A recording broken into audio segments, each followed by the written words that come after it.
네. 박근혜 전 대통령에 대한 구속영장이 오늘 아침에 발부되었습니다. 법원은 장시간의 영장 실질 심사 끝에 주요 혐의가 소명되었고 증거인멸에 염려가 있어 구속의 사유와 필요성, 상당성이 인정된다며 구속영장을 발부했습니다. 법원의 구속결정, 우리 신동훈 의원님 어떻게 생각하세요? 이게 어떻게 보면 운명처럼 이게 세월호가 기환하는. 글쎄 말이에요. 그러면서 동시에 또 박근혜 전 대통령은 구치소로 가는. 네. 좀 그런 부분인데 어쨌든 간에 그렇지만 국가적으로는 좋은 일은 아니죠. 앞으로 이런 일은 다시 있어서는 안 되겠고요. 네. 다만 누구나 법과 원칙 앞에 공정하다. 네. 이런 걸 보여준 것은 민주주의가 한 단계 네. 업그레이드 되는 그런 계기가 되지 않을까 싶습니다. 그건 새벽 3시쯤에 이제 구속이 됐는데 네. 저도 오늘 아침에 이제 일찍 한 7시쯤에 네. 자고 일어나서 뉴스를 접했거든요. 근데 정말 마음이 무겁더라고요. 그렇죠. 네, 마음도 무겁고. 네. 우리 노승일 부장님은 어떻게 보셨습니까? 저는 이번 구속 결정에 대한 부분을 이렇게 생각했습니다. 헌법하고 민법하고 형법은 다르지 않습니까? 네. 근데 이번에 이제 구속 결정은 헌법재판소에서 박근혜 전 대통령에 대한 탄핵을 결정했잖아요. 네. 그거에 대한 기초가 되지 않았을까. 네. 그리고 이경재 변호사가 오늘 이런 얘기를 했죠. 영장 실질심사한 판사의 자질을 갖고 문제를 삼았었어요. 네네. 그런데 법과 원칙, 소신을 기초로 한 판사의 결정은 매우 아름다운 판결이었다. 이렇게 생각하고 있습니다. 네. 그 박근혜 전 대통령이 불구속 상태에서 재판을 받을 수 있는 기회를 스스로 걷어차버렸다는 평가도 있습니다. 왜 이 지경까지 왔다고 우리 노승일 부장님은 생각하세요? 먼저 가장 중요한 거는 국민에게 용서를 구하지 않은 점이고요.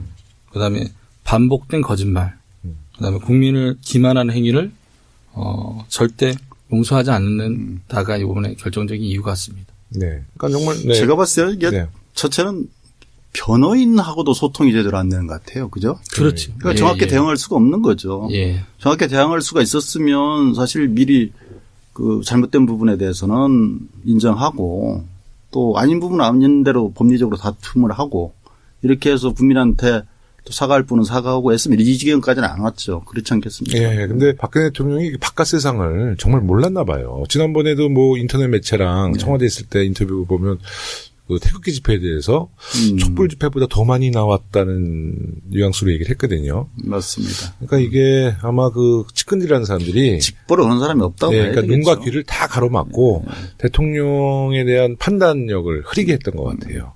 근데 아무리 판단력을 흐리게 하더라도 그거는 정말 양심의 문제인데 본인이 그것에 대해서 정말 진정성 있게 사과하고 용서를 구하고 또 그것을 낱낱이 또 고백하고 그랬으면 여기까지는 이렇게까지 비참해지진 않았을 것 같아요. 예, 또 제가 생각할 때는 제가 만약에 법에 그 의지를 한다면은 변호사를 찾아갈 거 아니야. 그렇죠. 변호사님께 처음부터 끝까지 일어났던 행위에 대해서 정확하게 다 말씀을 드릴 것 같아요. 그래야 변호사님이 정리를 해서 그리고 법에 대해서 맞습니다. 보호를 받게 해줄 수 조언에 있으니까. 그 조언을 또 받아들여서 예. 그래야 본인한테 도움이 되는 거죠. 예. 그러니까 이번에는 박근혜 전 대통령하고 변호사하고 어떠한 소통이 전혀 안 된 상태에서 일방적으로 제가 봤을 때는 변호인단들이 나왔던 기사를 토대로 해서 변호를 준비하지 않았을까. 그래서 이러한 결과가 나오지 않았을까라는 생각합니다. 저는 박근혜 대통령 기억하시겠지만 이제 우리 국회에 처음 박근혜 대통령 와가지고 그때가 이제 한참 최순실 게이트의 이제 시작 단계였어요. 그러니까 이제 상당히 국민들로부터 이제 분노가 막 표출됐을 텐데 갑자기 국회 와가지고 개헌을 제안했잖아요. 야, 저는 그때 보면서 야, 정말 이것은 교활하다. 이 여론을 그 개헌이라는 블랙홀에 다 빨아들이게 하려고 개헌을 그때 사실 표정이 맞습니다. 너무 그 당시에 네. 아마 우병우 작품이 아닌가 생각이 들긴 합니다만은. 그러니까 국민을 무시하니까 그런 짓을 하죠. 어쨌든 만약에 그날 JTBC에서 태블릿 태블릿 PC. 보도가 없었으면 네. 국면이 완전히 그 국면으로 다 덮일 뻔했죠. 그날 밤에 태블릿 PC가 JTBC에서 바로 공개됐죠. 그러면서 그 개헌이 물 건너 가버리게 되는 그런 결과가 됐죠. 그러니까 그 개헌으로 이 여론을 잠재우고 새로운 국면을 만들겠다는 그것은 결국 국민들을 정말 우습게 알았던 거거든요. 그렇죠. 네, 맞습니다. 네. 그 박 전 대통령의 구속 소식을 들은 최순실이 죽고 싶다는 반응을 보였다고 해요. 네. 최순실은 본인의 행동이 이런 국가적인 비극을 부를 것이라고 과연 예상을 했을까요? 예상을 했다고 저는 생각하고 있습니다. 네. 그 부분 뭐냐면은 최순실은 항상 무슨 일을 할 때 은밀하고 조용하게 말이 안 나오게 그 이유는 대통령한테 피해가 갈까봐 이렇게 일을 진행하고 저희한테 지시를 했거든요. 예.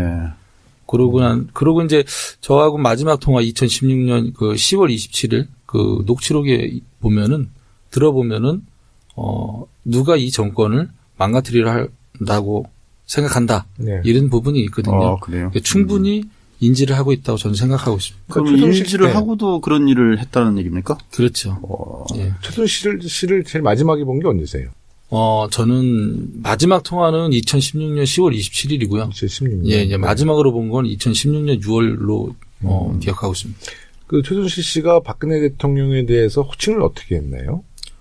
VIP라고 표현하죠. 아니, 근데 둘이 통화하는 내용은 못 들어보셨어요? 저는 뭐 잠깐 두 통화는 들어봤었는데 언니라고 그렇게, 하네요?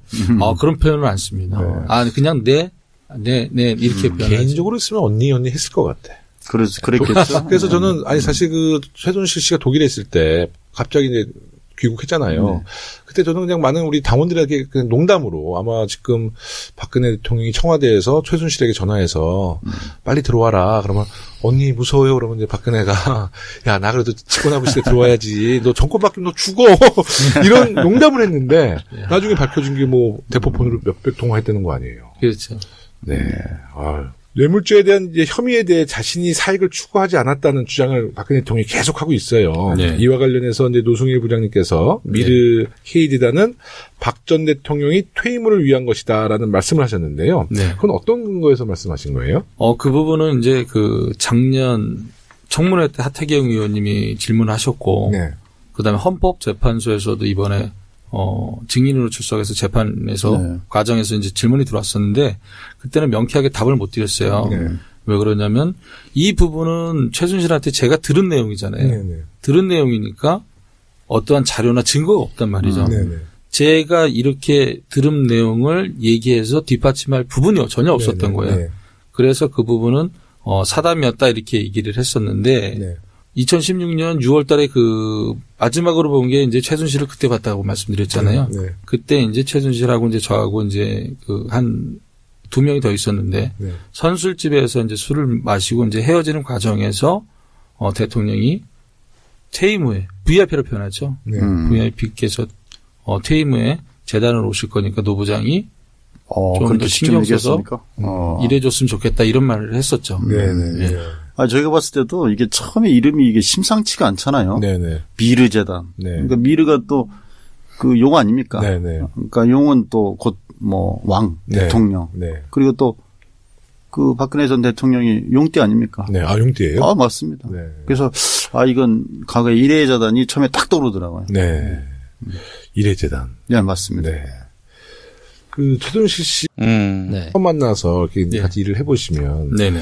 좀 뭐 이렇게 인간적인 좀 인간적인 면도 있나요?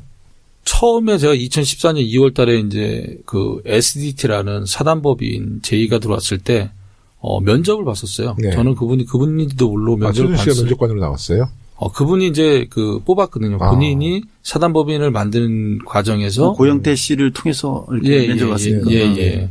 그래서 만났는데 그때는 좋은 말을 해주셨어요. 그러니까 지금 현재 뭐 하냐 그래서 증권회사 다닌다니까는 그러면은 전공하고 무관한 직장을 갖고 있지 않냐. 네. 지금부터는 전공을 살려서 네. 돈을 쫓지 말고 명예를 한번 쫓아봐라. 남자가. 그런 얘기를 좋은 말 해줬거든요. 네. 근데 나머지는 이제 그거 외에는 전혀 좋은 말이 없었던 거죠. 네. 그 명예는 박근혜 대통령과 같이 운명을 같이 해라. 그 얘기네, 사실. 네. 명예 쫓을 뻔했으면 큰일 날 뻔했어요. 네, 이제 망할 뻔했죠. 이제 박근혜 전 대통령이 조만간 기소가 되면 곧 재판이 시작될 거고, 또 네. 우리 노승일 부장님은 헌재 탄핵 심판처럼 박 전 대통령의 재판에도 증인 출석을 하실 수 있을 것 같아요. 혹시 부담은 안 되시는지요? 부담은 없습니다. 왜냐하면 최순실 재판하고 그다음에 이제 헌법재판소에서 박근혜 전 대통령 탄핵에 대해서 증인으로 나갔었기 때문에 마주보고 또 제가 진술한다는 부분은 부담은 안 돼요. 네. 예, 가서 사실대로 진솔하게 답변할 겁니다. 네. 예. 근데 상대는 항상 이렇게 째려보고 이렇게 레이저 눈빛 쏘고 그러죠? 보니까. 그렇죠. 그러니까 증인석에 앉으면 판사님이랑 저하고 이제 눈이 이제 마주치고요. 네. 예, 오른쪽에 이제 앉게 되는 거죠. 그분들은. 예. 노승일 부장님이 한번 광선 쭉 한번 쏴주세요. 네. 왜 우리가 광선을 받아야 돼? 우리가 광선을 쏴야지. 그 오늘 이재용 부회장이 이제 재판이 있었어요. 근데 이 전 부회장이 박근혜 최순실 관계를 몰랐다고 진술했다고 합니다. 그 독일에서 삼성과 계약할 때 상황을 좀 잘 상기시켜서 한번 얘기해 주실 수 있으세요? 정말 이재용 부회장이 박근혜 최순실 사이를 몰랐을까요? 모른다는 거는 제가 생각할 땐 거짓말인 것 같고요. 네네. 당연히 모를 수는 없죠. 네. 뭐 국민들 대부분도 아실 거예요. 삼성의 법무팀이면 그러면. 서울지방법원도 만들 수 있고 네.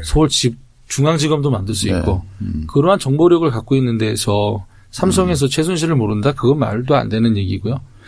과거에 이재용 부회장도 승마 선수였던 걸로 알고 있어요. 정말요? 예. 알고 있고, 그거 모른다는 거에 대해서는 제가 생각할 때는 거짓말일 가능성이 가장 크다라고 말씀드리고 싶고, 당시에 독일에서, 계약했을 때는, 박상진, 삼성전자 사장하고, 네. 황성수, 전무하고, 그 다음에 법무팀 네. 직원 1명, 이렇게 동석을 했었거든요. 그렇다 본다면은, 그러한 계약을 하는데, 이재용한테 보고를 안 한다? 그 다음에 자세하게 보고를 안 한다? 그거는 삼성이 그 전에 미래전략실을 갖고 있었잖아요. 네네. 그런 거를 비춰봤을 때 모른다는 진짜 말도 안 돼요. 그렇죠. 인력도 아니고 몇백억이 왔다 갔다 하는데 모를 수가 없는 거죠. 그렇죠. 특히 대통령의 측근인데 그걸 보고를 안 할 리가 없죠. 또 삼성의 정보력도 대단하거든요. 그렇죠. 거기도 정보 보고를 계속 올리거든요. 맞습니다. 네네. 박 전 대통령과 최순실의 관계. 네. 그러니까 박 전 대통령에 대해 최순실의 영향이 굉장히 컸죠. 그걸 그렇죠. 직감하셨어요? 그거를 2014년 2월 달에는 그걸 직감을 그렇게 큰지는 직감을 못했어요. 네. 단순히 아는 사이, 그리고 도움을 좀 받는 사이 이렇게 알았었고 최근에 와서 이제 생각했던 거는 그 부분이죠. 그 JTBC 기사에서 나왔던 최순실이 잘하는 건 대통령 연설문 고치는 거다.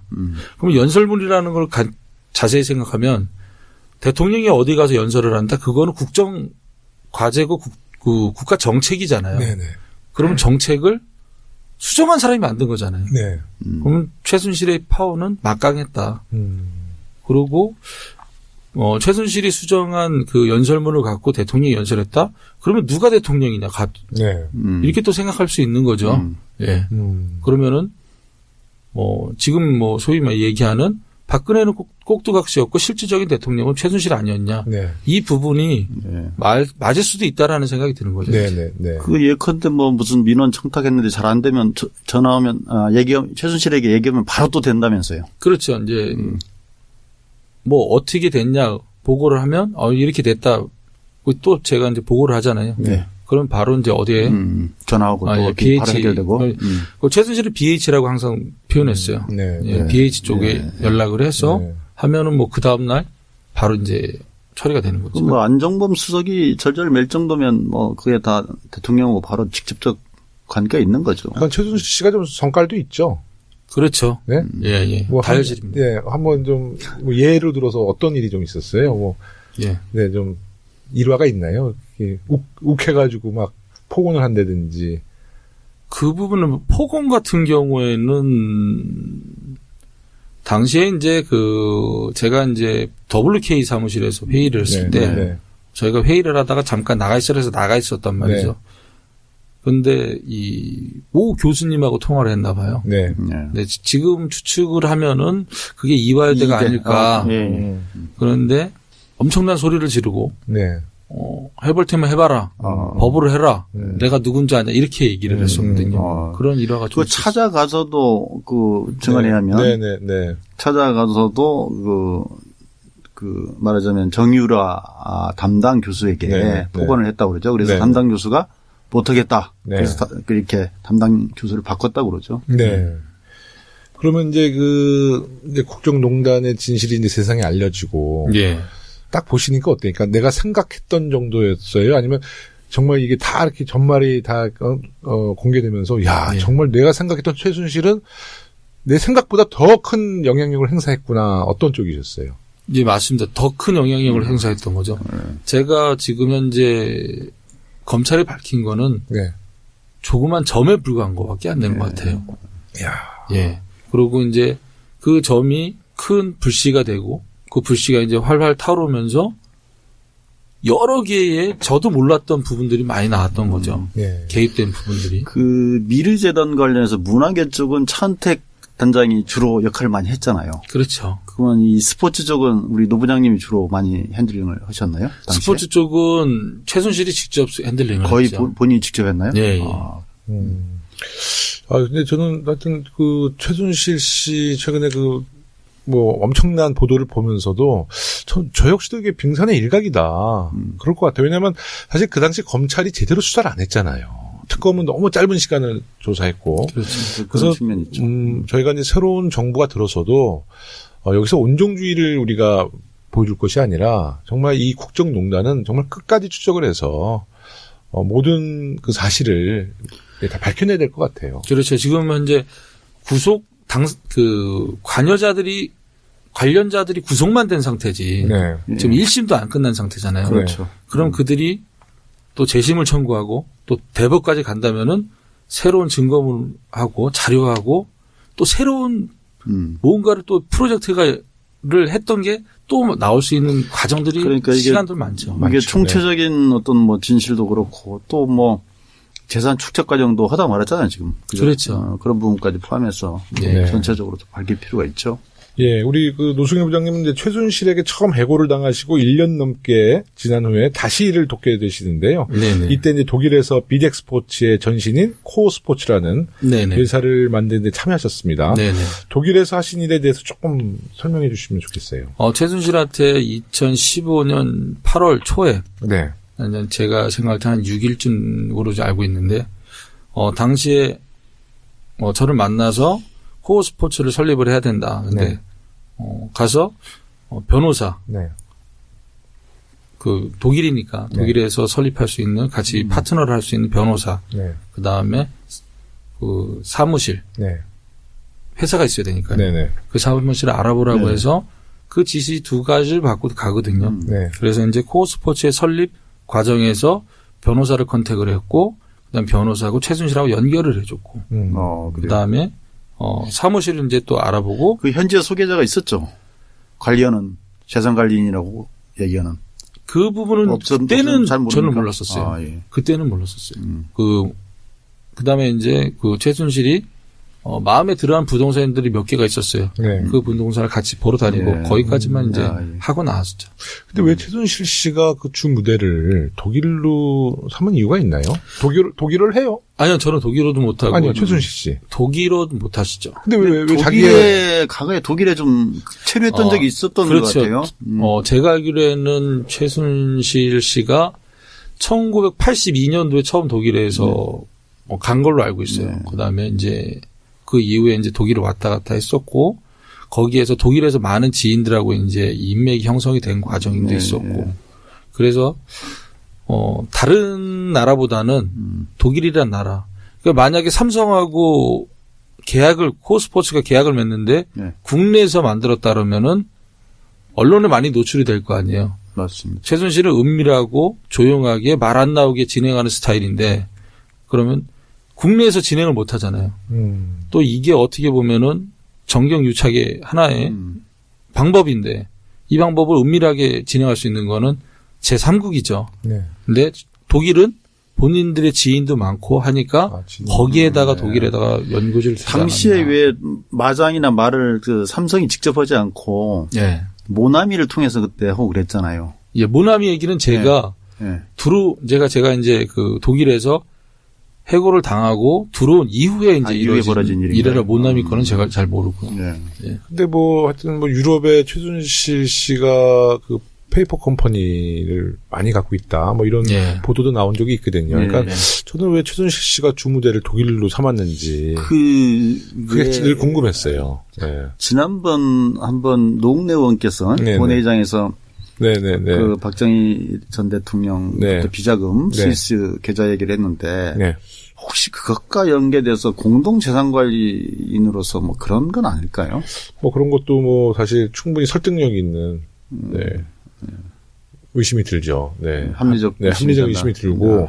근데 또 보니까 그 최순실 씨가 82년도에 독일을 갔다 그러는데 그 최근에 전두환 대통령 뭐죠? 요새 책 하나 뭐 냈잖아요. 회고록 네, 회고록. 예. 거기 보면 그때 최태민 씨는 또 양구 쪽으로 보냈다고 그래요? 군부대로 뭐 네, 양구, 보냈다고 21사단. 그래요. 예. 펀치 보냈는데. 아버지는 강원도로 보내고 딸은 독일을 보냈나. 하여튼 좀 네. 그거는 좀 이해가 안 되는 거고요. 그 우리 노 부장님은 이제 그 코어 스포츠라는 회사에 참여하면서 이제 그때부터 최순실에 대한 문제를 좀 의식하고 자료를 네. 그때부터 좀 모으기 시작하셨죠. 처음에 자료를 못 모았던 거는 2014년 2월 달에 이제 최순실을 만나서 SDT라는 그 체육 영재 네, SDT. 를 육성할 수 있는 사단법인을 만들려고 네. 했었어요. 그러니까 SDT가 뭐냐면 스포츠 도네이션 탤런티드라는 네, 네. 그 가칭을 그 갖고 분당하고 일선에다 만들려고 했다는 예. 말이죠. 네. 근데 최순실 씨가 페이퍼 2개를 갖고 왔는데 네. 분당과 일산 올림픽 스포츠센터 양 2개를 갖고 와서 둘 중에 하나를 선택해라. 네. 그러면 육성을 할 수 있게끔 시설도 사용해주고 운영권도 네. 줄 수 있다고 한다라고 네. 했죠. 그래서 네. 그때 당시에 이게 권력형 비리라고 저는 판단이 들었었죠.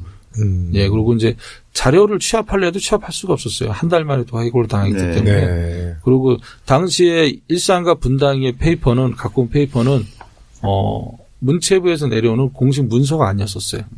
그게 그 김종 문체부 전 제2차관에서 온 페이퍼인데 그래서 그 페이퍼는 어디에다 내놔도 검증을 못 받을 수밖에 없는 페이퍼였어요. 네. 예. 그래서 2015년 8월 달부터는 들어가기 전에 이제 얘기를 들었잖아요. 삼성하고 계약을 해야 된다. 네. 그러면 삼성이 왜 그렇게 생각을 했고 네. 그럼 삼성하고 최순실하고 계약을 해? 그럼 최순실 뒤에는 박근혜가 있는데 이거는 정경유착의 하나의 연결고리고 네. 그다음에 하나의 방법이고 그다음에 삼성은 대한민국에서는 제1의 기업이잖아요. 네. 맞습니다. 엄청난 스캔들이잖아요. 네. 스케일도 컸고 그래서 이제 결정을 근데 뭐 이 정유라를 그 최순실이 끔찍하게 생각을 했습니까? 뭐 그 정도로? 예, 많이 생각을 했죠. 예, 많이 생각을 했고 딸이 하나밖에 없잖아요. 네. 딸이 하나밖에 없는 상태이니까 많이 생각을 하고 많이 도와주려고 했었던 거죠.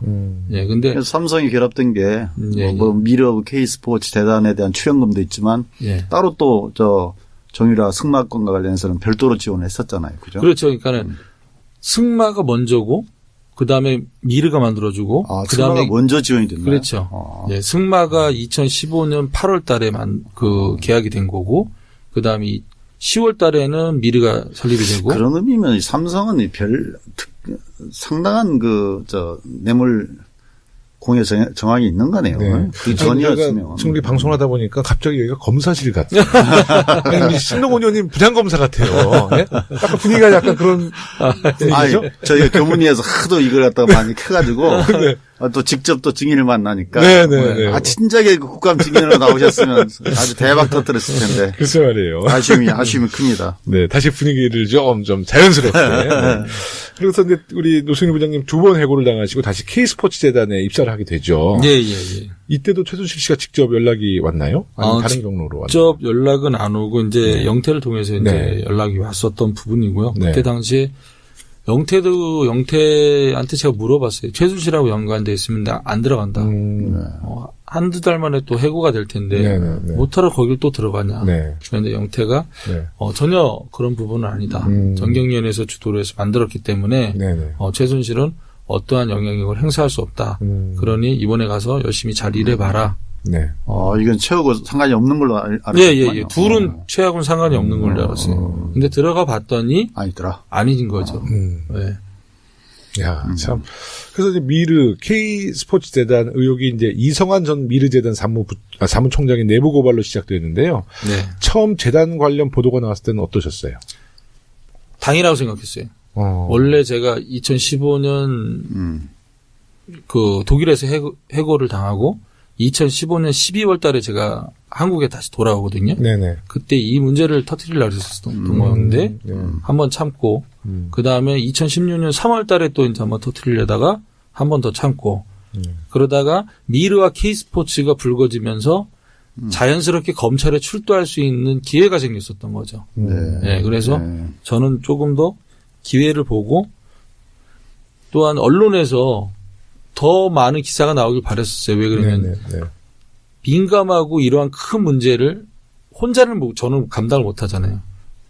그렇죠. 어느 정도 여론도 있어야 되고 국민들도 공감이 가야 제가 한 목소리를 내고 자료를 내더라도 공감을 해주시니까 맞습니다. 예, 그렇게 생각해요. 근데 처음에 이제 폭로하시고 이제 뉴스에서 그게 이제 보도가 될 때 그래도 그때는 박근혜 전 대통령이 살아있는 권력이었잖아요. 그렇죠. 그래서 뭐 아까 얘기했던 개헌 제안도 하고 불타기를 했는데 그때는 정말 마음속으로는 조마조마하셨겠어요. 야, 이게 세상에 다시 그냥 공개되지 않고 또 그냥 이 문제가 또 사라지는구나. 뭐 이런 걱정도 많이 하셨겠어요.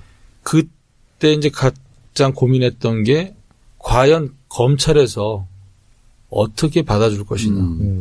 제가 진실을 얘기하고 증거와 자료를 제출했을 때 검찰이 과연 수사를 할 것인지 말 것인지 만약에 검찰에서 제가 생각한 한 대로 수사를 안 한다면 또 어떠한 방법을 취해야 되는 건지에 대한 고민을 많이 했었죠. 초기에는 그게 특수부가 아니고 형사부에다가 그냥 배당해가지고 그냥 옆에다가 치워놨었잖아요. 그렇죠. 예.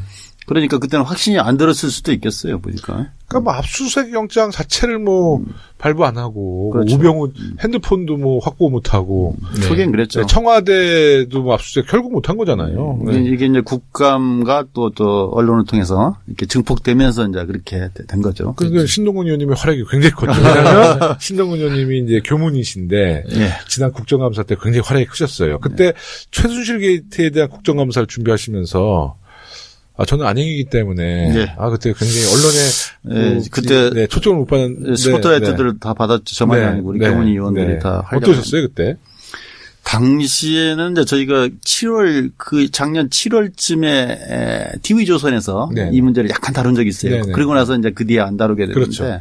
그래서 저희가 인지는 하고 있었죠. 근데 이제 여기에 대한 뭐 증거가 없잖아요. 그러니까 저희가 각 정부 부처에 자료 요구를 해도 자료 안 주고.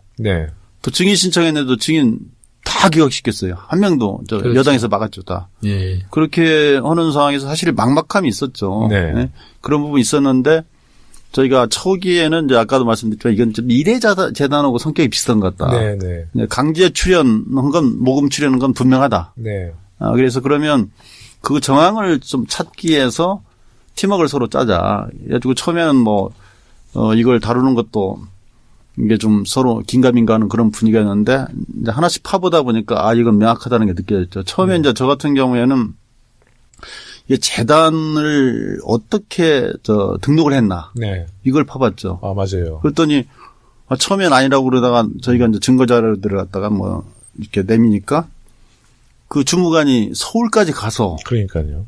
출장을 가서 서비스로 받고 그리고 그걸 불과 5시간 만에 그걸 국장까지 다 결재를 합니다.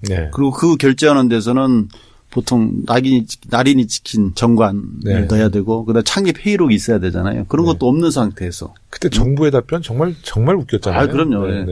그러고 그 뒤에 또 이게 이제 잘 아시겠지만 한 3개월 정도 내에는 또 사업을 시행해야 되고 그다음에 재산 이전 사항 같은 것도 좀 해야 되는데 그런 부분들이 좀 미진하더라고요. 그럼에도 불구하고 이렇게 하는 걸 보면서 이건 보통 우리가 재단 하나 설립하는데 보통 빨라도 3주 이상 걸리거든요. 그다음에 개인이 하려고 그러면 이 세종시까지 가서 해도 또 서류 미비하면 맞고 맞고. 그럼요. 그게 다 정상인데 이건 특정 부위에서 지시가 있었던 거죠. 조윤선 장관도 그렇게 답변했죠? 조윤선 장관도? 어떻게 답변? 그러니까 그것은 특별히 문제가 되지 않는다. 자기가 아는 바에서는 문제가 없다고 본다. 이런 식으로 계속 아주 그냥 발뺌을 했죠. 조윤선 장관 블랙리스트 나왔을 때도 발뺌했죠. 네, 뭐 예. 1000번 만번 아주 물어봐도 자기는 감옥 들어갈 때까지 답변은 똑같을 수밖에 없다 이런 얘기 막 했잖아요. 맞습니다. 아주. 제가 그 얘기에 속았어요. 조윤선 장관 말이 정말 진실인 줄 알았어. 의원님도 좀 그런 생각 안 드셨어요? 조윤선 장관이 하도 막 결백 주장할 때. 그렇게 생각하지는 않았고요. 그래요? 모든 정황 증거를 저희는 알고 있었고. 제가 너무 순진한 것 같아요. 이 블랙리스트 같은 경우에도 네. 그 밑에 다 삭제한 회의록이었지만 그 내부 고발자들이 있어서 회의록 같은 걸 도정원 의원이 확보를 하고 있어서 그러셨구나. 그건 뭐 있을 수가 없는 일인데도 불구하고 끝까지 발뺌을 한 거죠. 그러면 연기력이 보통 좋은 게 아니에요. 제가 봤을 때는 여자 김기 춘이다. 네. 그럴 정도로 올 연말에 대종상 여성 연기자 대상. 네. 저도 거기 그 표정에 완전히 속았고요. 우리 노승일 부장님은 이제 검찰 조사에서 모든 것을 이제 털어놓으실 때. 네네네. 그래도 좀 고민이 좀 되셨을 것 같아요. 많이 고민이 됐죠. 2016년 제가 10월 25일 날 첫 번째 검찰을 출석을 했어요. 네. 근데 당시에 이제 24일 전날에 네. 전화가 왔을 때, 6층에 있는 검사님께서도 전화 오고, 10층에 있는 검사님께서도 전화 왔어요. 근데 6층에 있는 검사님이 오늘 들어와서 조사를 받는 게 좋을 것이다. 이렇게 얘기를 했거든요. 근데 거기를 안 갔죠, 제가. 그래서 제가 10층으로 갔어요. 글쎄요. 네. 배짱이 세시네. 왠지 좀 이상해가지고, 이제 10층으로 가고, 저한테는 제 가장 두려운 시간이었었거든요. 네네. 그렇죠. 진실을 밝히는데, 네. 이런 생각도 들었었어요. 검찰에서 걸어 나갔을 때의 내 모습이 어땠을까? 네. 과연 살아있을까? 말까? 그 고민을 많이 했거든요. 네. 그 고민을 한 이유 자체가 뭐냐면은, 안종범 정책수석, 전 정책수석이 재단 쪽에 검찰 대응 문건이라고 해서 2장짜리 이제 페이퍼가 왔었죠. 그걸 이제 찢어진 거를 제가 이제 딱 풀어다 붙여가지고 저도 읽어봤더니, 그 전에, 조사를 받았던, 정동구 이사장님이나, 그 다음에 이성한 전 사무총장이나, 어떻게 조사받았는지 결론이 나왔었던 거죠. 그러면 제가 가서 이거를 진실을 얘기한다? 그랬을 때 제가 역으로 해를 입을 수가 있잖아요. 그래서 12시간 반 동안 이제 거짓말을 했죠. 그러고 난 다음에, 검사님을 믿을 수가 있겠더라고요. 네. 그래서 검사님께 조사는 그러면 오늘 여기까지만 받겠다. 네. 그랬더니 검사님이 깜짝 놀라는 거죠. 이런 표정이죠. 참고인 네 주제. 왜 검사를 네가 진술 조사를 여기까지만 받는다고 하냐. 그래서 제가 4시간 반 동안 진실을 얘기해 드렸어요. 네. 그 다음에, 찢어져서 다시 붙였던 대응 문건을 보여드렸죠. 이 문건이다. 그럼 누군가 여기 와서 어떻게 진실을 얘기할 수 있겠느냐. 검찰에서 조사받은 내용이 청와대까지 벌써 들어가서 청와대에서 대응 문건이 나왔는데 누가 와서 이거를 여기 와서 진실을 얘기할 수 있겠느냐. 그래서 그 검사님께 말씀을 드리고 그 검사님이 용기를 줬죠. 그러고는 이제 그 검사님께 이제 제가 자신 있냐 그랬더니 자신 있다. 대한민국 검사가 이런 큰 사건 한번 맡고 못 벗는 것도 명예다. 와, 우리 서당계에서 검사에 대한 좋은 평이 처음 나옵니다. 그래서 네. 그분을 만난 거는 저한테는 행운이었고 어떻게 보면 저한테는 은인이죠. 네. 저한테는 진짜 은인과 같은 분이시죠. 네. 그분 안 만났으면은 되지도 않았었고. 아니, 지금 이렇게 얘기 들어보니까 무슨 영화 속의 한 장면이잖아요. 아니, 정말, 직접 이런 걸 겪으시면서 이거 뭐야? 이거 완전 영화야. 내가 영화의 주인공이 됐네. 이런 생각도 드시겠어요. 믿겨지지 영화도 않죠. 재미가 없을 정도로 현실이 더 영화 같잖아요. 아니, 지금 국정농단의 그 사건이 세상에 알려지면서 오늘 너무 많은 정말 공격도 당하시고 어려움이 있으셨는데 체중은 안 빠지셨어요? 체중은 제가 이제 더 오히려 좀 불었어요. 좀 늘었어요. 왜 그러냐면 정치해야 돼. 이런 사람 정치해야 돼. 왜냐면 워낙에 독일에서 독일에서 못 먹어서 네. 제가 폭식증에 걸렸었거든요. 네. 근데 그게 지금까지도 연결이 돼서 네. 스트레스만 받으면 먹기 싫어요. 아, 이게 스트레스 때문에 드시는 무슨 거. 밥하고 예. 국수 놓은 거 그거 저 사진 네. 본 적 있습니다. 네, 예. 그거만요. 예. 아니, 왜냐면 이제 탄핵 심판 본격적으로 진행되면서 이제 고용태 씨랑 우리 노승일 부장님에 대한 공격을 또 저쪽에서도 엄청 했잖아요. 저쪽 변호인단에서도 그렇죠. 공격하고 네. 얼마나 힘드셨어요. 근데 체중이 안 빠지신다 그러니까 저는 경선 치르면서도 체중이 14kg 빠졌는데 아. 저는 이런 일이 당하면 예. 저는 죽어요. 근데 저도 잘 견뎌낼 것 같아요. 우리 3전 4기 4전 5기에 또 우리 의원님 뭐 이런 이 정도 일이야 뭐 아이, 우리가 그래, 네, 정의로운 사회 구현을 아, 위해서 그럼요. 충분히 견딜 수 있죠. 아, 그럼요. 의원님은 또 예전에 경희대학교 삼민투 위원장으로서 진역도 좀 갔다 오시고. 그러니까요. 아, 저희 몇 년 가셨어요? 한 도중에 나왔으니까 한 1년 6개월 살았습니다. 근데 저는- 그때에 비해서는 지금 박근혜 대통령 가는 건 뭐 아주 뭐 그때 어디 계셨어요? 저는 뭐 안동에도 있었고 아유. 뭐 여러 군데 있었습니다. 예. 그러니까 그 서울 분을 안동으로 보낸 것은 굉장히 그 당시 군부 독재에서 볼 때는 거기가 중구금 네. 시설이었거든요. 네. 그래서, 예. 고생 많이 하셨네요. 예. 저희가 또 이 서당캐 출연자들이 주로 감옥 갔다 온 분들이 많이 나와요. 민주화운동에서 김영건 선배도 갔다 오시고. 네, 네. 거기서 뭐 강기정 의원 네. 뭐 몇 명들 다 같이 있었죠. 네. 그 경희대 삼민투가 예전에 그래도 굉장히 좀 강성 운동권이었잖아요. 예, 좀 그랬죠. 근데 어떻게 치과 의사를 하셨어? 아, 치과사를 해서 그걸 한 건 아니고. 네. 예, 예, 그랬죠. 네. 또 사명감이 있어서. 예. 그 최순실의 국정농단에 대해 아직 밝혀지지 않은 것들이 많을 거라고 아까 말씀드렸는데요. 예, 예. 동의하시죠? 그렇죠. 네. 그러면 동의는 절대적으로 하고요. 네. 재판이 이제 진행 중이고 앞으로 이 재판이 끝내려면 빠르면 한 1년 6개월은 더 가야 될 것 같아요. 네. 그러겠죠. 그 과정에서 많은 변화가 있고 그다음에 많은 또 다른 사건들이 나올 가능성이 크죠. 네. 제가 뭐 독일도 가서 현지인 분들도 만나서 이렇게 얘기를 해보면 제가 모 방송국하고 모 방송을 2번을 연달아서 갔었거든요. 근데 처음에 갔을 때는 말씀들을 잘 안 해주셨어요. 예. 근데 두 번째 갔을 때는 말씀들을 조금 해주시더라고요. 근데 탄핵이 됐고 구속이 된 상황에서는 그쪽에서도 많은 증언들이 나올 수 있을 것 같아요. 네네. 예. 그 최순실에 대한 재판은 이제 진행 중에 있고 박 전 대통령에 대한 재판도 빠르면 4월 말부터 시작될 것 같아요. 네. 재판에서 가장 쟁점이 될 내용이 이제 뇌물죄와 관련된 부분일 텐데 네. 예. 우리 신동근 의원님 예. 뇌물죄 적용을 이제 박근혜 대통령이 극구 부인하고 있단 말이죠. 예. 그게 적용되면 최고 무기징역까지. 예. 네. 어떻게 보십니까? 근데 뭐 지금 많은 증거들이 나와 있잖아요. 네. 이 제일모직하고 삼성물산하고 합병 과정에서 국민연금 작용하지 않았습니까? 그 부분에 대해서 뭐 국민연금 그 공단 이사장도 그렇고 문영표 전 장관도 그렇고 네. 본부장도 그렇고 뭐 다 그렇게 증언하고 있고 네. 여러 가지 정황이 있기 때문에 또 뭐 특검이나 검찰을 통해서 거기에 대한 여러 가지 물증들과 또 증언들을 많이 확보했다 이렇게 생각합니다. 그래서 그만한 그 개연성이 있기 때문에 구속영장도 받아들였다 이렇게 보이는 거죠. 네. 우리 노승일 부장님은 어떻게 생각하세요? 뇌물죄에 저도 이제 그 무게를 가장 많이 두고 있고요. 저는 이제 독일에서 이제 삼성과 계약을 했을 때 이제 당시에도 있었고 거기에서 오고 간 문서나 그다음에 뭐 페이퍼나 이런 부분들을 제가 상당 부분 이제 네. 검찰에 제출한 상태에서 제가 보면 네.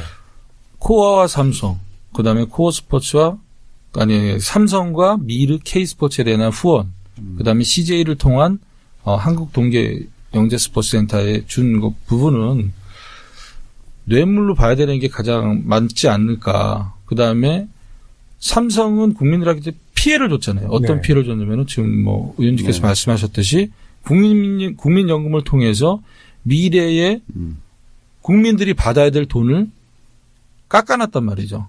예, 그 부분에 대해서는 삼성이 더 나아가서 세계 1위의 기업이 되려면 지금 현재 상태에서 용서를 구하고 신뢰와 신뢰를 바탕으로 해서 경영을 하지 않는다면 삼성은 더 이상의 삼성이 아니다. 그리고 뭐 글로벌 기업이라고 할 수 있는 삼성이 돈을 주면서도 최순실한테 거의 뭐 절절 매는 식으로 네. 갑이 최순실이었잖아요. 그죠? 그렇죠. 그거 예. 느꼈죠, 그 당시에. 그렇죠. 예, 그러니까 그건 뭐 분명히 그게 권력이 무서워서만은 아니다. 삼성이 어딘데 그럼요. 뭔가 이해관계 이득이 있었으니까 그럴 수밖에 없었을 것이다. 네. 그렇죠. 당시에서 계약서를 작성할 때도 최순실이 이건 이렇게 바꿔야 되고 저건 저렇게 바꿔야 돼. 이건 이렇게 해야 된다고 하면 그대로 다 바꿔줬거든요. 그렇죠. 네, 맞습니다. 네. 이제 노승희 부장님도 이제 또 정상적인 직장도 이제 구하셔야 될 텐데. 예, 예.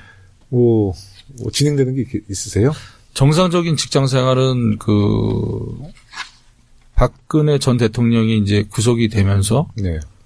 박근혜 전 대통령에 대한 대법원 판결이 끝난과 동시에 정상적인 직장을 구하려고요. 네. 그 전에는 필요하면 또 검찰에 또 참고인 조사도 가야 되고 네.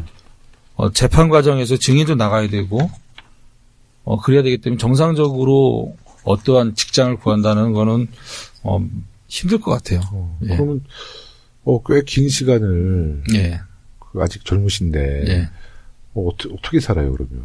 뭐 아르바이트를 다른 걸 하든지.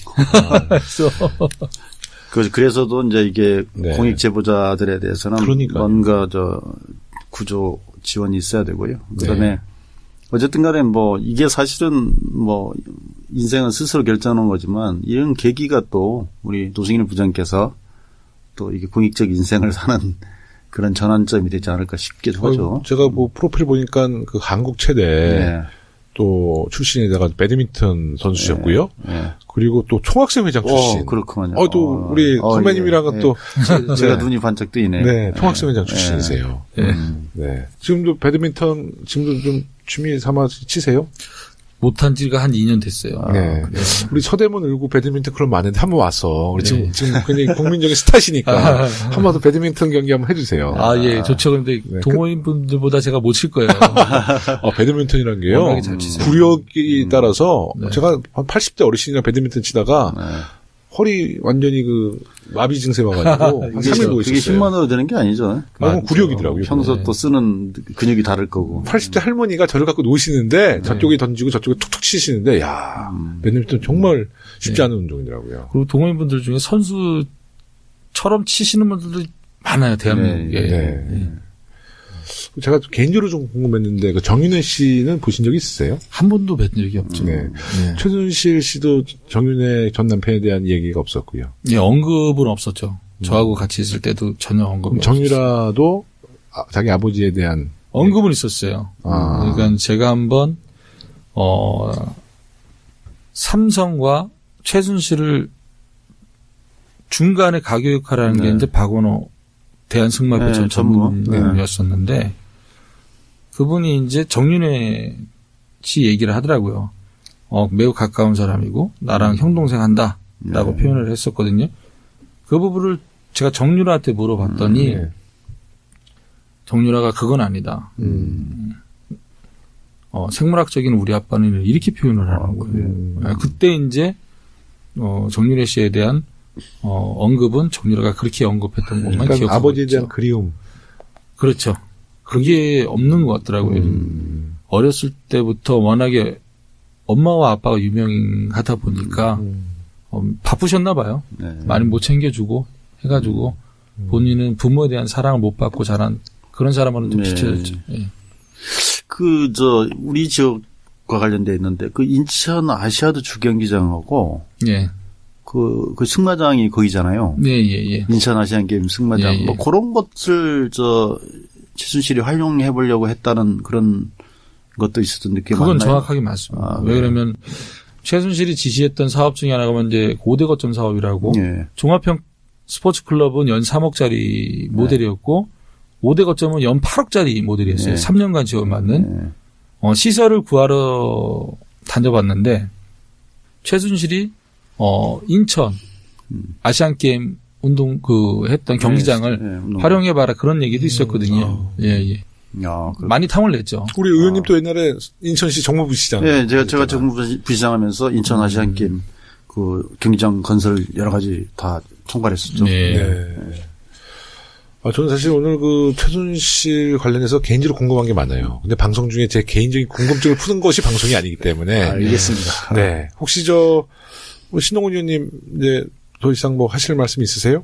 아닙니다. 아니, 제가 국감 준비하면서 이렇게 만났으면 얼마나 좋았을까. 그 당시에 재단에 돈을 출연했던 기업의 이사분이 네. 그 얘기를 간접적으로 자기가 밝히고 싶은데 나중에 증언을 하니까 본인이 못하겠다고 그때만 해도 분위기가 이게 네, 아니었거든. 그렇죠. 그런 근데 오늘 이렇게 생생하게 네. 저 경험담을 들으니까 굉장히 또 새롭고 또 최순실 게이트 아직 끝나지 않았습니다. 예, 맞습니다. 네, 예, 아까 이제 예. 말씀드린 것처럼 뭐 국방 분야도 뭐 로키드 마틴 설도 있고요. 뭐 여러 가지 저희가 좀 더욱 좀 조사해서 모든 부분을 명명백백하게 이제 공개해야 될 것 같아요. 다시 이런 역사가 반복되지 않으려면 박 전 대통령에 대한 엄정한 법 집행이 가장 우선적으로 이루어져야겠죠. 어떤 권력자라도 법 위에 존재할 수 없다는 것을 각인시키는 기회가 됐으면 좋겠습니다. 우리 노승일 부장님, 박 전 대통령의 구속과 관련돼서 못하신 말씀 있으시면 한 말씀 해주시죠. 그러니까 변명과 거짓말보다는 국민들에게 진심으로 사실을 밝히고 용서를 구하는 게 네. 대한민국 전 대통령으로서의 자세지 않을까 이렇게 생각합니다. 하진 않았을 것 같아요. 예, 또 뭐 제가 생각할 때는 제가 만약에 법에 그 의지를 한다면은 변호사를 찾아갈 거 아니야. 그렇죠. 변호사님께 처음부터 끝까지 일어났던 행위에 대해서 정확하게 다 말씀을 드릴 것 같아요. 그래야 변호사님이 정리를 해서 그리고 법에 대해서 맞습니다. 보호를 받게 그 해줄 수 조언에 있으니까. 그 조언을 또 받아들여서 예. 그래야 본인한테 도움이 되는 거죠. 예. 그러니까 이번에는 박근혜 전 대통령하고 변호사하고 어떠한 소통이 전혀 안 된 상태에서 일방적으로 제가 봤을 때는 변호인단들이 나왔던 기사를 토대로 해서 변호를 준비하지 않았을까. 그래서 이러한 결과가 나오지 않았을까라는 생각합니다. 저는 박근혜 대통령 기억하시겠지만 이제 우리 국회에 처음 박근혜 대통령 와가지고 그때가 이제 한참 최순실 게이트의 이제 시작 단계였어요. 그러니까 이제 상당히 국민들로부터 이제 분노가 막 표출됐을 텐데 갑자기 국회 와가지고 개헌을 제안했잖아요. 맞습니다. 예. 야, 저는 그때 보면서 야, 정말 이것은 교활하다. 이 여론을 그 개헌이라는 블랙홀에 다 빨아들이게 하려고 개헌을 그때 사실 표정이 맞습니다. 너무 네, 좀 당시에 그랬어요. 네. 아마 우병우 작품이 아닌가 생각이 들긴 합니다만은. 그러니까 국민을 무시하니까 그런 짓을 하죠. 어쨌든 만약에 그날 JTBC에서 태블릿 태블릿 PC. 보도가 없었으면 네. 국면이 완전히 그 국면으로 다 덮일 뻔했죠. 그날 밤에 태블릿 PC가 맞습니다. KTBC에서 바로 공개됐죠. 그러면서 그 개헌이 물 건너 가버리게 네. 되는 그런 결과가 됐죠. 그러니까 그 개헌으로 이 여론을 잠재우고 새로운 국면을 만들겠다는 그것은 결국 국민들을 정말 우습게 알았던 거거든요. 그렇죠. 네. 맞습니다. 네.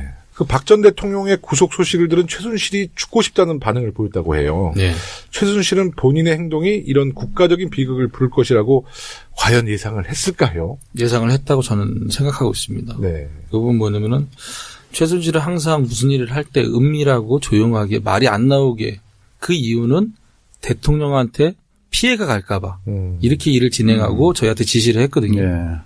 그러고 이제 저하고 마지막 통화 2016년 그 10월 27일 그 녹취록에 들어보면은 누가 이 정권을 망가뜨리려 한다고 생각한다. 네. 이런 부분이 있거든요. 그래요? 그러니까 충분히 인지를 하고 있다고 저는 생각하고 있습니다. 그럼 최순실 인지를 때. 하고도 그런 일을 했다는 얘기입니까? 그렇죠. 예. 최순실을 제일 마지막에 본 게 언제세요? 저는 마지막 통화는 2016년 10월 27일이고요. 2016년. 예, 이제 마지막으로 본 건 2016년 6월로 기억하고 있습니다. 그 최순실 씨가 박근혜 대통령에 대해서 호칭을 어떻게 했나요? VIP라고 표현하죠. 아니, 근데 둘이 통화하는 내용은 못 들어보셨어요? 저는 뭐 잠깐 한 두 통화는 들어봤었는데 언니라고 그렇게- 하네요? 그런 표현을 안 씁니다. 네. 그냥 네 이렇게 표현하죠. 개인적으로 쓰면 언니 했을 것 같아. 그랬겠죠. 그래서 저는, 아니, 사실 그 최순실 씨가 독일에 있을 때 갑자기 이제 귀국했잖아요. 그때 저는 그냥 많은 우리 당원들에게 그냥 농담으로. 임 부장님은 헌재 탄핵 심판처럼 박 전 대통령의 재판에도 증인 출석을 하실 수 있을 것 같아요. 혹시 부담은 안 되시는지요? 부담은 없습니다. 왜냐하면 최순실 재판하고 그다음에 이제 헌법재판소에서 박근혜 전 대통령 탄핵에 대해서 증인으로 나갔었기 때문에 네. 마주보고 또 제가 진술한다는 부분은 부담은 안 돼요. 네. 가서 사실대로 진솔하게 답변할 겁니다. 네. 예. 근데 상대는 항상 이렇게 째려보고 이렇게 레이저 눈빛 쏘고 그러죠? 보니까. 그렇죠. 그러니까 증인석에 앉으면 판사님이랑 저하고 이제 눈이 이제 마주치고요. 네. 예, 오른쪽에 이제 앉게 되는 거죠. 그분들은. 예. 노승일 부장님이 한번 광선 쭉 한번 쏴주세요. 네. 왜 우리가 광선을 받아야 돼? 우리가 광선을 쏴야지. 그 오늘 이재용 부회장이 이제 재판이 있었어요. 근데 이 전 부회장이 박근혜 최순실 관계를 몰랐다고 진술했다고 합니다. 그 독일에서 삼성과 계약할 때 상황을 좀 잘 상기시켜서 한번 얘기해 주실 수 있으세요? 정말 이재용 부회장이 박근혜 최순실 사이를 몰랐을까요? 모른다는 거는 제가 생각할 땐 거짓말인 것 같고요. 네네. 당연히 모를 수는 없죠. 네. 뭐 국민들 대부분도 아실 거예요. 삼성의 법무팀이면 그러면. 서울지방법원도 만들 수 있고 네. 중앙지검도 만들 수 네. 있고 그러한 정보력을 갖고 있는 데서 삼성에서 최순실을 모른다? 그건 말도 안 되는 얘기고요. 과거에 이재용 부회장도 승마 선수였던 걸로 알고 있어요. 정말요? 예. 알고 있고, 그거 모른다는 거에 대해서는 제가 생각할 때는 거짓말일 가능성이 가장 크다라고 말씀드리고 싶고, 당시에 독일에서, 계약했을 때는, 박상진, 삼성전자 사장하고, 네. 황성수, 전무하고, 그 다음에 법무팀 네. 직원 1명, 이렇게 동석을 했었거든요. 그렇다 본다면은, 그러한 계약을 하는데, 이재용한테 보고를 안 한다? 그 다음에 자세하게 보고를 안 한다? 그거는 삼성이 그 전에 미래전략실을 갖고 있었잖아요. 네네. 그런 거를 비춰봤을 때 모른다는 진짜 말도 안 돼요. 그렇죠. 인력도 네. 아니고 몇백억이 왔다 갔다 하는데 네. 모를 수가 없는 거죠. 그렇죠. 특히 대통령의 측근인데 그걸 보고를 안 할 리가 없죠. 또 삼성의 정보력도 대단하거든요. 그렇죠. 거기도 정보 보고를 계속 올리거든요. 맞습니다. 네네. 박 전 대통령과 최순실의 관계. 네. 그러니까 박 전 대통령에 대해 최순실의 영향이 굉장히 컸죠. 그걸 그렇죠. 직감하셨어요? 그거를 2014년 2월 달에는 그걸 직감을, 그렇게 큰지는 직감을 못했어요. 네. 단순히 아는 사이, 그리고 도움을 좀 받는 사이, 이렇게 알았었고, 최근에 와서 이제 생각했던 거는 그 부분이죠. 그 JTBC 네. 기사에서 나왔던, 최순실이 잘하는 건 대통령 연설문 네. 고치는 거다. 그럼 연설문이라는 걸 자세히 생각하면 대통령이 어디 가서 연설을 한다? 그거는 국정 과제고 국가 정책이잖아요. 네네. 그러면 정책을 수정한 사람이 만든 거잖아요. 네. 그러면 최순실의 네. 박근혜 전 대통령에 대한 구속영장이 오늘 아침에 발부되었습니다.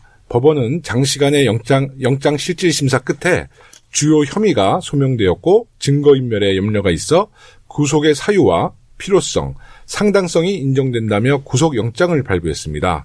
법원의 구속 결정, 우리 신동훈 의원님 어떻게 생각하세요? 이게 어떻게 보면 운명처럼 이게 세월호가 기환하는. 글쎄 말이에요. 그러면서 동시에 또 박근혜 전 대통령은 구치소로 가는. 네. 좀 그런 부분인데 어쨌든 간에 그렇지만 국가적으로는 좋은 일은 아니죠. 앞으로 이런 일은 다시 있어서는 안 되겠고요. 네. 다만 누구나 법과 원칙 앞에 공정하다. 네. 이런 걸 보여준 것은 민주주의가 한 단계 네. 업그레이드 되는 그런 계기가 되지 않을까 싶습니다. 그건 새벽 3시쯤에 이제 구속이 됐는데 네. 저도 오늘 아침에 이제 일찍 한 7시쯤에 네. 자고 일어나서 뉴스를 접했거든요. 근데 정말 마음이 무겁더라고요. 그렇죠. 네, 마음도 네. 무겁고. 네. 우리 노승일 부장님은 어떻게 보셨습니까? 저는 이번 구속 결정에 대한 부분을 이렇게 생각했습니다. 헌법하고 민법하고 형법은 다르지 않습니까? 네. 근데 이번에 이제 구속 결정은 헌법재판소에서 박근혜 전 대통령에 대한 탄핵을 결정했잖아요. 네. 그거에 대한 기초가 되지 않았을까. 네. 그리고 이경재 변호사가 오늘 이런 얘기를 했죠. 영장 실질심사한 판사의 자질을 갖고 문제를 삼았었어요. 네네. 그런데 법과 원칙, 소신을 기초로 한 판사의 결정은 매우 아름다운 판결이었다. 이렇게 생각하고 있습니다. 네. 네. 그 박근혜 전 대통령이 불구속 상태에서 재판을 받을 수 있는 기회를 스스로 걷어차버렸다는 평가도 있습니다. 왜 이 지경까지 왔다고 우리 노승일 부장님은 생각하세요? 먼저 가장 중요한 거는 국민에게 용서를 구하지 않은 점이고요. 그다음에 반복된 거짓말, 그다음에 국민을 기만하는 행위를 절대 용서하지 않는다가 이번에 결정적인 이유 같습니다. 네. 그러니까 정말 네. 제가 봤을 때 이게 네. 첫째는 변호인하고도 소통이 제대로 안 되는 것 같아요. 그죠? 그렇죠. 그러니까 정확히 대응할 수가 없는 거죠. 예. 정확히 대응할 수가 있었으면 사실 미리 그 잘못된 부분에 대해서는 인정하고 또 아닌 부분은 아닌 대로 법리적으로 다툼을 하고 이렇게 해서 국민한테 또 사과할 분은 사과하고 했으면 이 지경까지는 안 왔죠. 그렇지 않겠습니까? 예, 근데 박근혜 대통령이 바깥 세상을 정말 몰랐나 봐요. 지난번에도 뭐 인터넷 매체랑 청와대 있을 때 인터뷰 보면 그 태극기 집회에 대해서 촛불 집회보다 더 많이 나왔다는 뉘앙스로 얘기를 했거든요. 맞습니다. 그러니까 이게 아마 그 측근들이라는 사람들이 직보를 오는 사람이 없다고 네, 해야 그러니까 되겠죠. 눈과 귀를 다 가로막고 대통령에 대한 판단력을 흐리게 했던 것 같아요. 근데 아무리 판단력을 흐리게 하더라도 그거는 정말 양심의 문제인데 본인이 그것에 대해서 정말 진정성 있게 사과하고 용서를 구하고 또 그것을 낱낱이 또 고백하고 네. 그랬으면 여기까지는 이렇게까지 비참해지고 아마 지금 박근혜 대통령이 청와대에서 최순실에게 전화해서 빨리 들어와라. 그러면 언니 무서워요. 그러면 이제 박근혜가 야, 나 그래도 집권하고 있을 때 들어와야지. 너 정권 바뀌면 너 죽어. 이런 농담을 했는데 나중에 밝혀진 게 뭐 대포폰으로 몇백 통화했다는 거 아니에요. 그렇죠. 네. 아유. 뇌물죄에 대한 이제 혐의에 대해 자신이 사익을 추구하지 않았다는 주장을 박근혜 대통령이 계속하고 있어요. 네. 이와 관련해서 이제 노승일 부장님께서 미르 KD단은 박 전 대통령이 퇴임을 위한 것이다라는 말씀을 하셨는데요. 네. 그건 어떤 근거에서 말씀하신 거예요? 그 부분은 이제 그 작년 청문회 때 하태경 의원님이 질문하셨고, 네. 그다음에 헌법재판소에서도 이번에 증인으로 출석해서 재판에서 네. 과정에서 이제 질문이 들어왔었는데 그때는 명쾌하게 답을 못 드렸어요. 네. 왜 그러냐면 이 부분은 최순실한테 제가 들은 내용이잖아요. 네네. 들은 내용이니까 어떠한 자료나 증거가 없단 말이죠. 네네. 제가 이렇게 들은 내용을 얘기해서 뒷받침할 부분이 전혀 없었던 네네. 거예요. 네. 그래서 그 부분은 사담이었다 이렇게 얘기를 했었는데 네. 2016년 6월 달에 그 마지막으로 본 게 이제 최순실을 그때 봤다고 말씀드렸잖아요. 네. 그때 이제 최순실하고 이제 저하고 이제 그 한 두 명이 더 있었는데 네. 선술집에서 이제 술을 마시고 이제 헤어지는 과정에서 대통령이 퇴임 후에 VIP로 표현하죠. 네. VIP께서 퇴임 후에 재단으로 오실 거니까 노부장이 좀 더 그렇게 신경 직접 써서 얘기했습니까? 일해줬으면 좋겠다 이런 말을 했었죠. 네네. 예. 저희가 봤을 때도 이게 처음에 이름이 이게 심상치가 않잖아요. 네네. 미르 재단. 네. 그러니까 미르가 또 그 용 아닙니까? 네네. 그러니까 용은 또 곧 뭐 왕, 네. 대통령. 네. 그리고 또 그 박근혜 전 대통령이 용띠 아닙니까? 네. 용띠예요? 맞습니다. 네. 그래서 이건 과거에 이래재단이 처음에 딱 떠오르더라고요. 네. 이래재단. 네, 맞습니다. 네. 그 최순실 씨 네. 처음 만나서 이렇게 네. 같이 일을 해보시면 네네. 좀 뭐 이렇게 인간적인 좀 인간적인 면도 있나요? 처음에 제가 2014년 2월 달에 이제 그 SDT라는 사단법인 제의가 들어왔을 때 면접을 봤었어요. 네. 저는 그분인지도 모르고 면접을 최순실 씨가 봤어요. 면접관으로 나왔어요? 그분이 이제 그 뽑았거든요. 아. 본인이 사단법인을 만드는 과정에서 고영태 씨를 통해서 이렇게 면접 왔습니다. 예. 그래서 만났는데 그때는 좋은 말을 해주셨어요. 그러니까 지금 현재 뭐 하냐 그래서 증권회사 다닌다니까는 그러면은 전공하고 무관한 직장을 갖고 있지 않냐. 네. 지금부터는 전공을 살려서 네. 돈을 쫓지 말고 명예를 한번 쫓아봐라. 남자가. 그런 얘기를 좋은 말 해줬거든요. 네. 근데 나머지는 이제 그거 외에는 전혀 좋은 말이 없었던 거죠. 네. 그 명예는 박근혜 대통령과 같이 운명을 같이 해라. 그 얘기네, 사실. 네. 명예 쫓을 뻔했으면 큰일 날 뻔했어요. 네, 이제 망할 뻔했죠. 이제 박근혜 전 대통령이 조만간 기소가 되면 곧 재판이 시작될 거고, 또 네. 우리 노승, 는 막강했다. 그리고, 최순실이 수정한 그 연설문을 갖고 대통령이 연설했다? 그러면 누가 대통령이냐, 네. 이렇게 또 생각할 수 있는 거죠. 예. 그러면은, 지금 소위 얘기하는 박근혜는 꼭두각시였고 실질적인 대통령은 최순실 아니었냐. 네. 이 부분이 네. 맞을 수도 있다라는 생각이 드는 거죠. 네. 그 예컨대 무슨 민원 청탁했는데 잘 안 되면 전화 오면 최순실에게 얘기하면 바로 또 된다면서요. 그렇죠. 이제 어떻게 됐냐 보고를 하면 이렇게 됐다. 또 제가 이제 보고를 하잖아요. 네. 그럼 바로 이제 어디에 전화하고 또 BH 바로 해결되고. 그 최순실은 BH라고 항상 표현했어요. 네. 예, BH 쪽에 연락을 해서 하면은 그 다음 날 바로 이제 처리가 되는 거죠. 그럼 안정범 수석이 절절멜 정도면 그게 다 대통령하고 바로 직접적 관계가 있는 거죠. 그러니까 최순실 씨가 좀 성깔도 있죠. 그렇죠. 네. 예. 다혈질입니다. 한번 좀 예로 들어서 어떤 일이 좀 있었어요. 예. 네, 좀 일화가 있나요? 욱해가지고 막 폭언을 한다든지. 그 부분은 폭언 같은 경우에는 당시에 이제 제가 이제 WK 사무실에서 회의를 했을 때 저희가 회의를 하다가 잠깐 나가 있으라 해서 나가 있었단 말이죠. 네. 근데 모 교수님하고 통화를 했나 봐요. 네.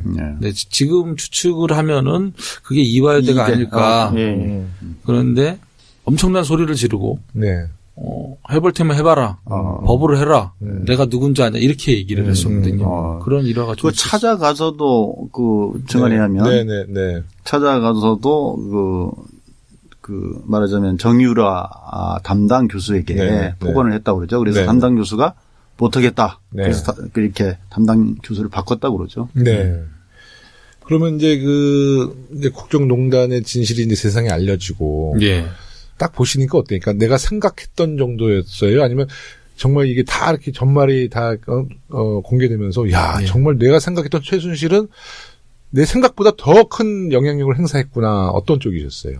예, 맞습니다. 더 큰 영향력을 행사했던 거죠.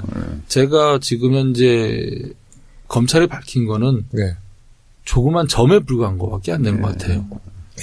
예. 그리고 이제 그 점이 큰 불씨가 되고 그 불씨가 이제 활활 타오르면서 여러 개의 저도 몰랐던 부분들이 많이 나왔던 거죠. 개입된 부분들이. 미르재단 관련해서 문화계 쪽은 차은택 단장이 주로 역할을 많이 했잖아요. 그렇죠. 그건 이 스포츠 쪽은 우리 노 부장님이 주로 많이 핸들링을 하셨나요? 당시에? 스포츠 쪽은 최순실이 직접 핸들링을 거의 했죠. 본인이 직접 했나요? 예. 근데 저는 하여튼 최순실 씨 최근에 엄청난 보도를 보면서도 저 역시도 이게 빙산의 일각이다. 그럴 것 같아요. 왜냐하면 사실 그 당시 검찰이 제대로 수사를 안 했잖아요. 특검은 너무